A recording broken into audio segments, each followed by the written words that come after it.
So continuing on with our quadratic equations unit, we're going to talk about solving quadratic equations using the quadratic formula.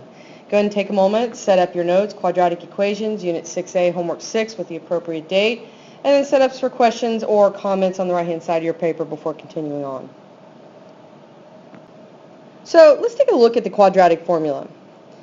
Here we have x equals negative b plus or minus the square root of b squared minus 4ac all divided by 2a. And we're going to find the values of a, b, and c in the standard form of a quadratic equation. The value of a is paired with a squared, the value of b is paired with our x term, and then c is our constant term. So one of the most important things is just being able to identify a, b, and c. So here we have a quadratic equation, y equals x squared minus 5x minus 14, and I want to pull out the value of a, b, and c. Now, even though you don't see a term in front of your x squared, that term is considered to be 1.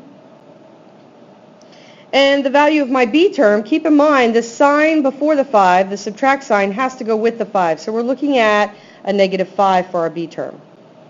And then finally the c term, once again the sign must go with the number. And that gives us c equals negative 14. So just being able to identify a, b, and c are a huge part. Let's try another one. Here I have y equals 2x squared plus 2x minus 12. Go ahead and take a moment, pause, and see if you can go ahead and write down the a, b, and c.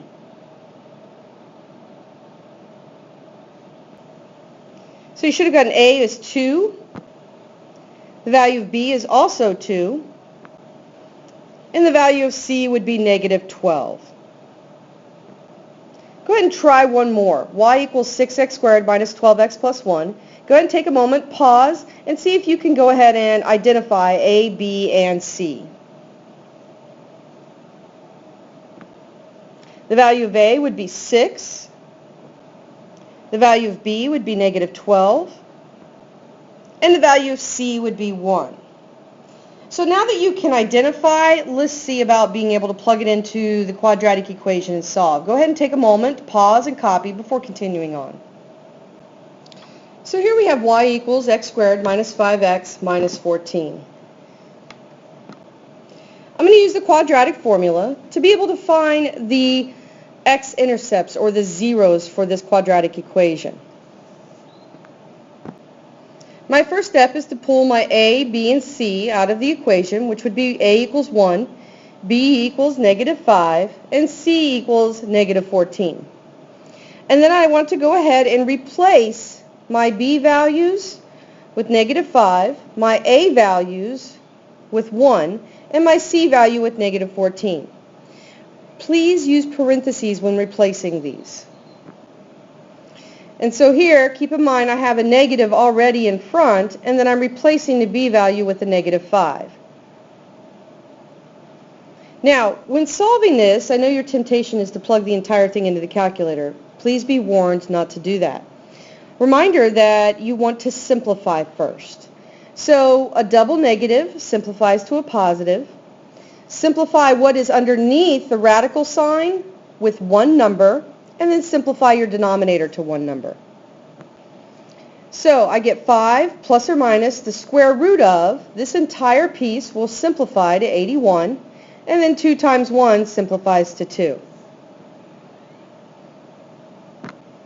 Now I know the square root of 81 is 9, and I'm going to go ahead and pull it apart into an addition problem. 5 plus 9 divided by 2. And then, of course, my secondary problem, 5 minus 9 divided by 2. And this is just like what we were talking about. You're going to have two separate problems, an addition problem and a subtraction problem. Now all you need to do is simplify. So let's focus on this one first. So 5 plus 9 is going to give me 14 divided by 2. And that's going to simplify to 7. Moving on to our subtraction problem. 5 subtract 9 gives me a negative 4 divided by 2, and that gives me x is negative 2. So my two solutions are 7 and negative 2. Now keep in mind, you do want to check these solutions by plugging them back into the original quadratic equation. Because these are your zeros, when you plug them in, you should get a y value of 0. Remember to use parentheses when you're plugging them back into the equation and simplify.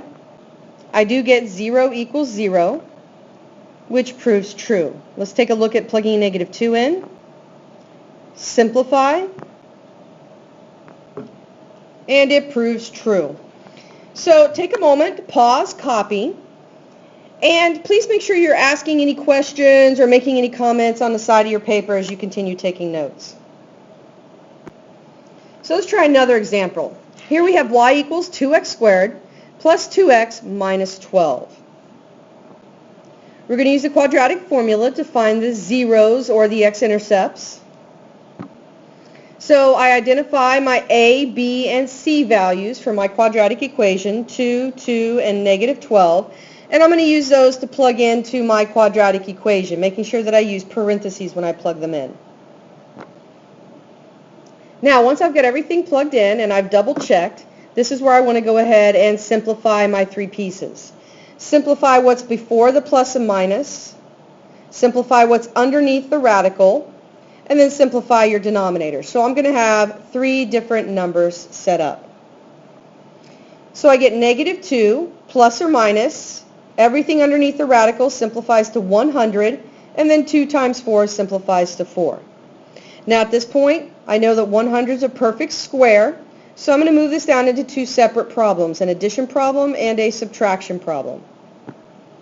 So I'll have negative 2 plus 10 divided by 4, and a negative 2 subtract 10 divided by 4. So let's go ahead and focus on the addition problem, simplifying that first. Remember to simplify to get one number in the numerator and one number in the denominator. So negative 2 plus 10 gives me 8 over 4, which simplifies to 2. So my first 0 is x equals 2. My second piece, negative 2 subtract 10, gives me negative 12 over 4. And that simplifies to x equals negative 3 as my second 0. So now, once you've got your zeros, you want to go ahead and check them by plugging them back into the original quadratic equation and setting it equal to 0. So once again, use parentheses when you plug in the 2, and it simplifies to 0 equals 0, which proves true. Now let's take a look at plugging in negative 3. Once again, using parentheses when I plug it in, and it simplifies to 0 equals 0.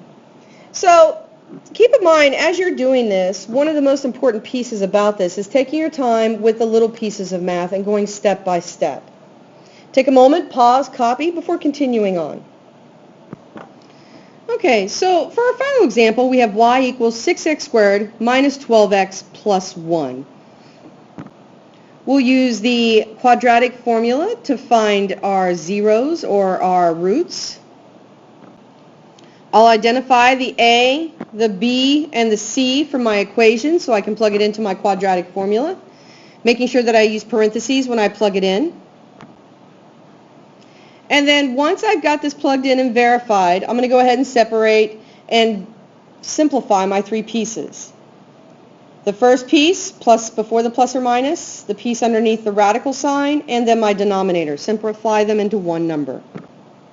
So a double negative makes a positive 12, plus or minus what's underneath the radical sign simplifies to 120, and then 2 times 6 simplifies to 12. Now I do notice that this is not a perfect square, so one of the things I want to focus on is how do I simplify that? And that's where we're going to go back to the previous two lessons and remembering how to simplify the number underneath the radical sign. So once I simplify the square root of 120 into 2 times the square root of 30, I'll have 12 plus 2 times the square root of 30 divided by 12, and 12 minus 2 times the square root of 30 divided by 12. Now this one's a little different in the fact that I can simplify this as a fraction. And you just want to think about it as what you've done before. There are 2 pieces in my numerator, and I can divide both pieces by 12 or simplify by 12. So 12 divided by 12 would give me 1, and then 2 divided by 12 would give me 1/6. The radical, think of it as a think of it as a variable. You can't touch it, but the number in front you can use to simplify with the denominator. So it gives me 1 plus 1/6 times the square root of 30. And then same idea on the second one. 12 divided by 12 is 1. A negative 2 divided by 12 would be a negative 1/6. And I get x equals 1 minus 1/6 times the square root of 30. Now I do want to check these, so I'm going to take my first root and plug it back into my x values using parentheses.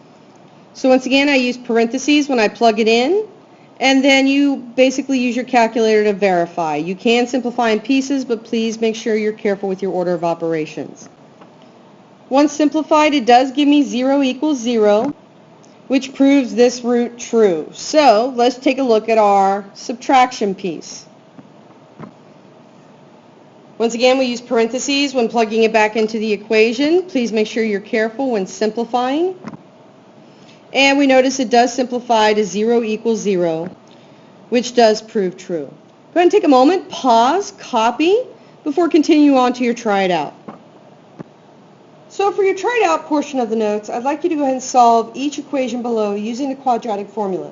Please make sure you're careful pulling out your A, B, and C, and then simplifying.